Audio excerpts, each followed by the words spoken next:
22. I was 14 when my father refused a hearing aid. I learned to read lips and heard their secret. I was standing at the kitchen doorway the night I understood that silence can be a decision someone makes for you. The lamp on the table threw long shadows across the wall. My father sat with his back to me, and across from him sat a man I had seen only twice before. A man from our neighboring district whose name I had never been allowed to ask about. Their mouths were moving. I could not hear a single word. But by that point in my life, I had learned to not need sound. I watched my father's lips form a sentence I had spent 14 years being kept away from.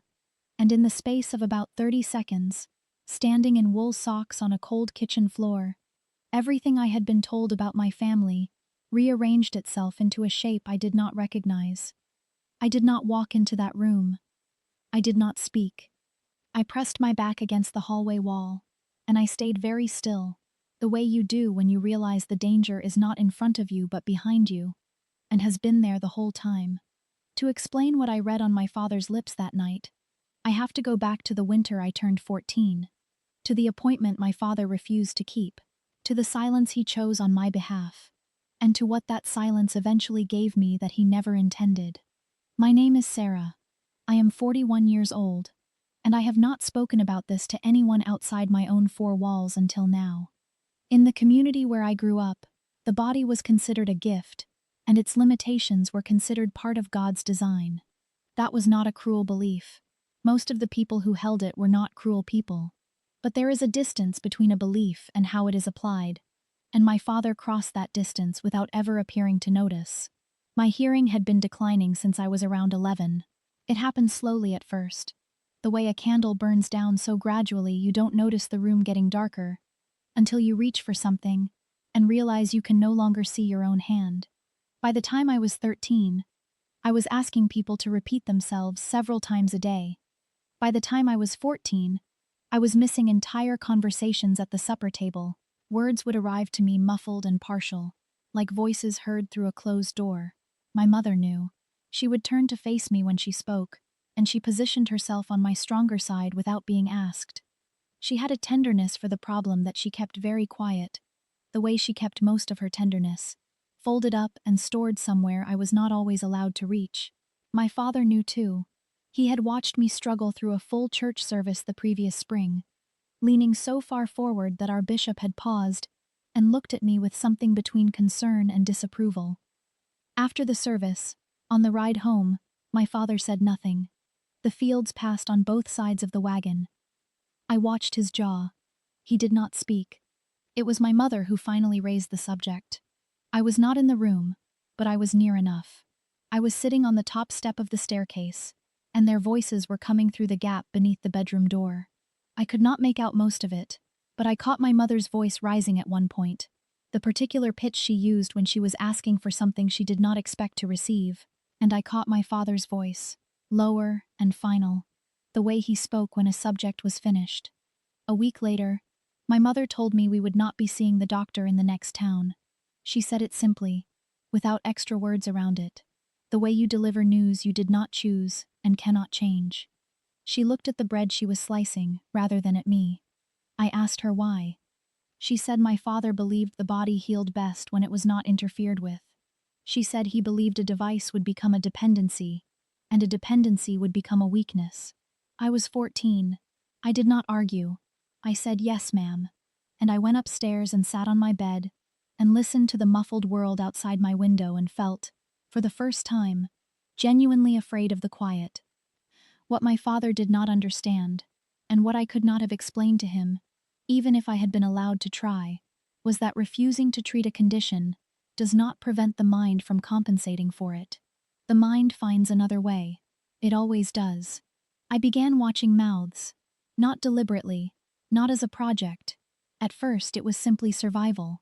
When you cannot hear well, you look harder. You look at the face rather than the hands. You watch the shape a word makes before you assign it a sound. Within a few months, without any instruction, I had developed something that I did not yet have a name for. I could read lips. Not perfectly, not every word, but enough. Enough to follow a conversation at the supper table when the light was good. Enough to understand what was said in church when I chose the right seat. enough to piece together the shape of an exchange that was meant to exclude me. No one in my family knew.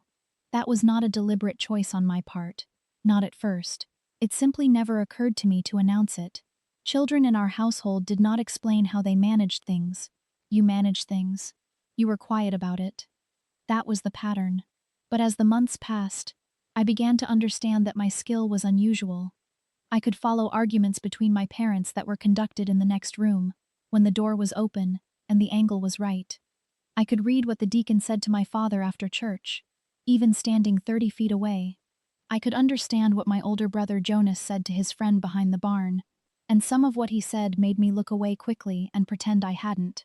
The world had gone quiet, but it had not gone dark. I could still see everything.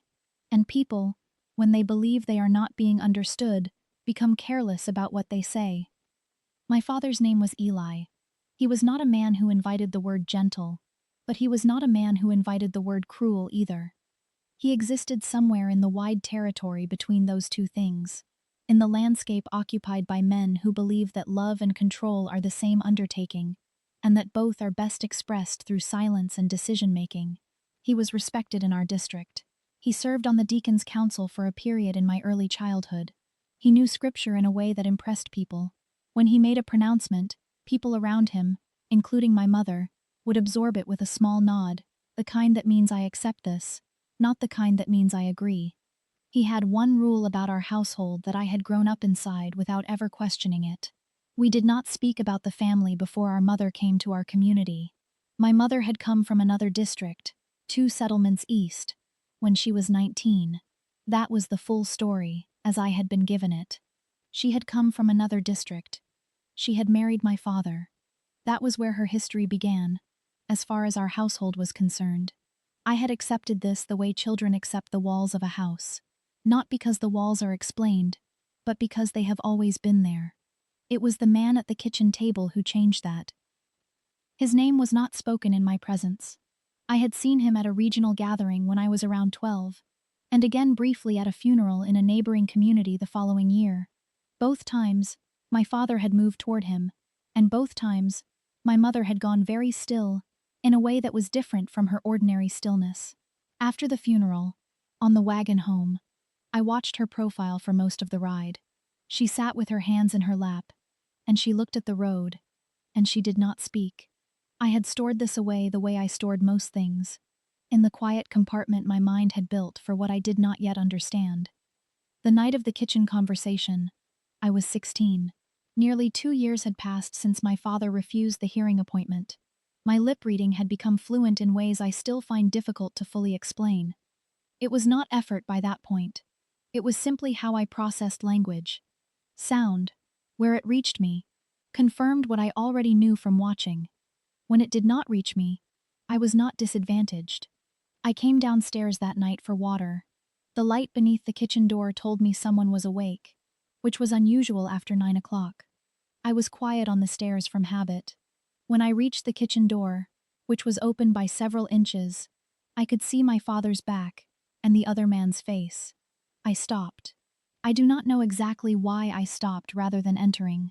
Some combination of the man's presence and something in my father's posture, a quality of concentration that I associated with things I was not supposed to hear. I watched. The man across from my father had a square, weathered face. He kept his hands flat on the table. He was speaking, and because he was facing me, and because the lamp was directly between them and cast good light on his mouth, I could read almost everything he said. He said, "She is asking again. She has been asking for 3 years. You cannot keep telling her there is nothing to know." My father's shoulders shifted. His back was to me. I watched the muscles of his neck, the slight turn of his head, and caught the edge of his profile when he replied. He said, "There is nothing she needs to know. What she doesn't carry, she can't lose." The man looked down at his hands, then back up. He said, "She has a daughter, Eli. That daughter is almost grown. And one day that girl is going to ask a question you won't be able to answer without telling the truth." My father said nothing for a long moment. Then, "She doesn't ask." The man looked directly at the doorway. I don't believe he saw me. The gap was narrow, and I was standing in an unlit hallway. but his eyes moved toward the door, and I pressed myself flat against the wall. I stood there for a long time without moving. She has a daughter. I had no sisters. I had two brothers, both older than me by nearly a decade. She has a daughter. I was the only daughter in that house. I did not sleep that night. I lay in my bed and looked at the ceiling, and I did something I had rarely done before. I stopped accepting the walls of the house. I started asking what was behind them. I thought about my mother's stillness at that funeral. I thought about the way she always turned slightly away when the women in our community spoke about their families back in other districts. The warmth of shared memories, the names, the accumulated years. My mother would listen with an expression that was pleasant and entirely closed. She contributed nothing. When asked directly, she would say only that she had been young when she left, and that young people do not always know what to remember. I had believed this. It had seemed like a complete explanation. It was not a complete explanation. Over the following weeks, I watched my mother with the same attention I had been giving to the rest of the world. I watched her mouth when she spoke to my father in the evenings. I watched what she did when a letter arrived, who delivered it to her, whether she opened it immediately or carried it upstairs. I watched her hands for evidence of something kept. She was careful. Whatever she had carried it for a long time, and she knew how to carry it without showing the weight. But I was careful too, and I was patient in the way that only comes from spending years learning to extract meaning from partial information. The answer came not from my mother, but from the cedar chest at the foot of her bed. I had been in that chest before. As a child, it contained baptismal records, a small collection of letters tied in a bundle, and a winter blanket that smelled of cedar, and something floral I had never been able to identify. Nothing suspicious, nothing of interest to a child. I opened it again in early spring, when I was nearly 17, on a Tuesday afternoon when my father was in the fields, and my mother was at a neighbor's house for a quilting circle. I was not sure what I was looking for. I lifted the blanket. Beneath it, the letters remained, still tied. And beneath the letters, resting flat against the bottom of the chest, was something that had not been there when I was a child, or that I had been too young to notice. It was a photograph. Small, black and white, creased across one corner. It showed my mother at an age I did not recognize, younger than I had ever seen her, probably 17 or 18. She was standing beside a woman I did not know. They were not quite looking at the camera. They were looking at something beyond it, and my mother was holding the hand of a small child. A girl, perhaps 3 years old. I turned the photograph over. On the back, in a handwriting I did not recognize, Ruth, and the little one. Spring. My mother's name was not Ruth. My mother's name was Mary. I stood very still in the bedroom with the afternoon light coming through the curtain, and the photograph in my hands, and I understood, slowly, what I was holding. My mother had another name before this one. Or this was not my mother at all. Or the woman I had believed was my mother had a life before this family that contained a child. A child who was not any of us. A child who had existed in a spring long before I was born, and who was connected to a woman my father had been protecting a secret about for as long as I had been alive. She has a daughter, the man had said. That daughter is almost grown. He had not been speaking about me. I returned the photograph to the chest. I replaced the blanket and the letters exactly as I had found them. I went downstairs, and I started the evening meal, and I moved through the rest of that day the way you move when the ground under your feet has changed composition, but you cannot yet be sure how far the change extends. I watched my mother at supper. She passed the bread and asked my brothers about their day, and reminded my father about a meeting on Saturday. She was entirely herself, warm in the way she was always warm, contained in the way she was always contained. I thought, she has been carrying this her entire life inside this house. She has carried it beside my father, who chose the walls of her silence. She has carried it beside children who did not know to ask. I thought, and whoever that child is, she has been growing up somewhere without knowing where her mother went. Over the next several months, I did not confront anyone. I was not ready, and I knew it. I watched and I waited, and I gathered the pieces the way I had learned to gather words. from partial information, from the angle of a face, from what was not said, as much as what was. The man I had seen at the kitchen table. I eventually learned his name through a community letter that passed through our household, a document relating to a land transaction in the neighboring district. His name was Daniel Graber. He had been a deacon in the district my mother came from. He was the one who had been asking on behalf of someone. He had been the go-between for 3 years at least, possibly more. Someone in that other district had been sending messages through him. Someone who knew my mother's original name. In the autumn of my 17th year, I made a decision I had been building toward, without quite acknowledging it. I wrote a letter. I addressed it to the district my mother had come from, to the attention of Daniel Graber, and I told him only that I was Mary's daughter, the daughter in this house, and that if there was someone who had been trying to reach our family, I would like to know their name. I did not tell my parents. I left the letter with the postmaster during a trip to town with my brother, tucked inside a larger errand so it would not be noticed. Then I waited. The reply came 6 weeks later, addressed to me by name at our household, which told me that Daniel Graber had anticipated something like this, and had prepared for it. My father brought the letter in from the post without looking at it closely. It was addressed in a formal hand that gave nothing away. He placed it on the table with the other mail, and said nothing. I opened it that evening in my room. It was short. It told me that a woman named Ruth Lapp, who had been born Mary Ruth Stoltzfus before her marriage, was living in a settlement 3 districts away, that she had been asking about her younger sister for over 4 years, that her younger sister had married a man named Eli in this district when they were both very young, and that the family had since discouraged contact, that Ruth had a daughter of her own, now 12 years old, and that Ruth would very much like to know if her sister was well. I read it twice, then I read the line again that I had skimmed in my shock. Her younger sister. My mother was not the woman in the photograph holding the child. My mother was the child. The woman standing beside her, the woman named Ruth, was my mother's older sister, my aunt. A woman I had never been told existed. A woman who had been asking after her younger sister for 4 years, while my father told my mother there was nothing and no one to know about, and told himself the same, and built a house out of that particular silence, and asked his family to live inside it.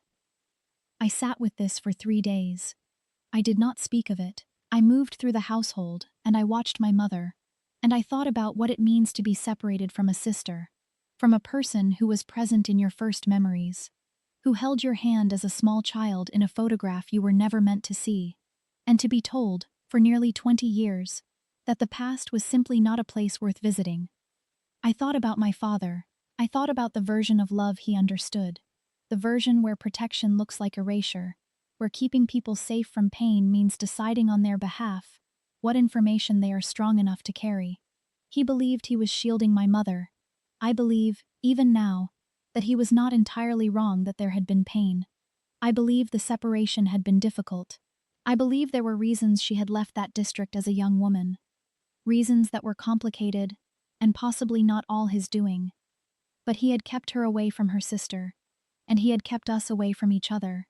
And he had managed this, in part, by ensuring that when I could not hear clearly, the condition was left untreated, so the silence remained intact.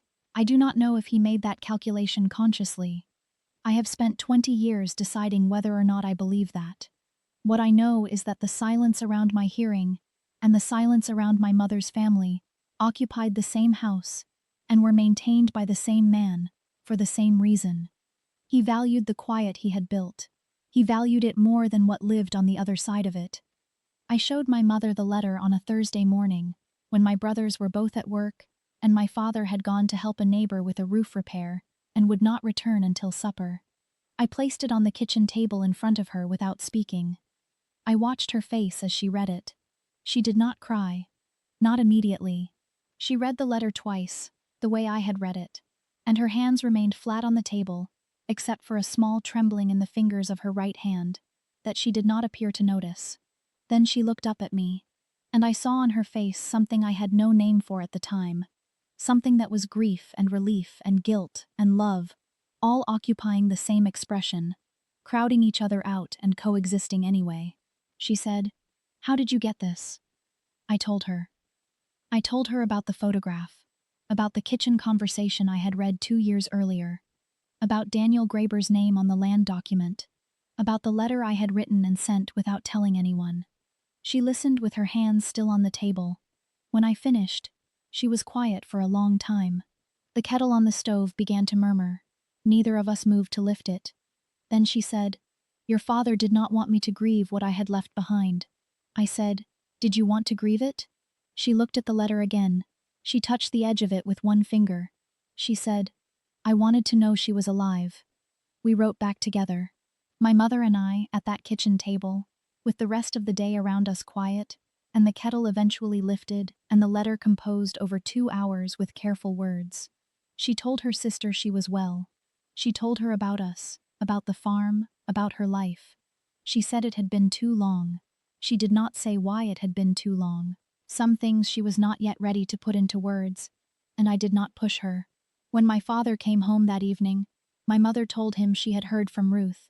She said it simply, the way she delivered most news, without armor, without excess, standing at the stove with her back straight. My father sat down at the table. He did not speak for a full minute. Then he said, "How?" My mother said, "Sarah." He looked at me. I held his gaze because I had spent 2 years preparing for it. He was not a man you held eye contact with easily, but I was not a child anymore, and I was not afraid of his silence in the way I had been, because his silence had already done everything it could do to me. He did not rage. He did not shout. He sat at the table for a long time, and then he got up and walked outside, and we heard his footsteps on the porch, and then nothing. He came back inside an hour later and ate supper without speaking. He never spoke of it again. Not to me. Not in my presence. My mother wrote to her sister every month for the remaining years I lived in that house. She kept the letters in the cedar chest, on top of the old bundle, next to the photograph she now knew I had seen. My father knew and said nothing. That was the agreement that was never spoken, the counter silence that my mother had finally earned. I left the community when I was 22. That is a longer story, and not this one. What I will say is that I left with my mother's blessing and my father's silence, which was the only version of his blessing I was ever going to receive. I eventually had my hearing properly evaluated. The loss was significant, but not complete. With proper support, I recovered a portion of what the years of no intervention had cost me. The audiologist who treated me was a patient woman who did not ask why I had waited so long. I was grateful for that. My mother and her sister met in person for the first time in over 2 decades when I was 19. I was not there. My mother went alone, on a visit arranged quietly, and kept from my father until it was completed. She came home with a lightness I had not seen in her before. Not happiness exactly, but the particular quality of a person who has set something down that they were never supposed to have been carrying alone. She never fully explained to me what had separated them. I have my guesses. What I know is that my father had decided the separation was permanent, and that his decision had been made not out of cruelty, but out of a conviction that what was in the past should stay there. He had learned, somewhere in his own formation, that old pain could only wound you if you let it remain in reach. He was not entirely wrong about pain. He was entirely wrong about the choice being his to make for someone else. I think about the 14-year-old girl sometimes. I think about her sitting on her bed after her mother delivered the quiet news that the appointment would not happen, listening to the muffled world outside and feeling afraid of the quiet. She did not know then what the quiet was about to teach her. She did not know that the skill her father's decision forced her to build would become the exact instrument that undid the thing he was protecting. She did not know that you cannot take language away from someone who is determined to find it. She did not know that silence, however carefully maintained, however long-standing, develops cracks over time, and that a person who has learned to read the shape of words does not need sound to understand what those cracks contain. I am 41 years old. My mother is still living. She and her sister speak regularly now. There are phones in the community where Ruth settled, which is less traditional than the one we grew up in, and they use them without apology. My father died 6 years ago. He died in the same house where I grew up, on the same land he had always worked, surrounded by the same silence he had always managed. I was there.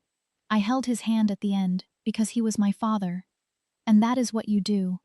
And because I had long since separated the man from the harm. The way you eventually have to, when the person who hurt you also fed you, and taught you, and was, in the full and complicated truth of it, afraid. He looked at me near the end, in a moment of clarity, and I watched his lips form two words very slowly. He said, "I'm sorry." I do not know which of his many silences he was apologizing for. I did not ask. I held his hand, and I let the words exist without requiring them to be larger than they were. There are things a person carries until they can't, and then they set them down. The photograph is still in my possession. My mother gave it to me the year I left. It sits in a small box on a shelf in my home, and sometimes when I pass it, I think of two sisters in a spring I never saw, standing slightly turned away from the camera, looking at something just beyond the frame. I never did find out what they were looking at, but I like to think it was something worth seeing,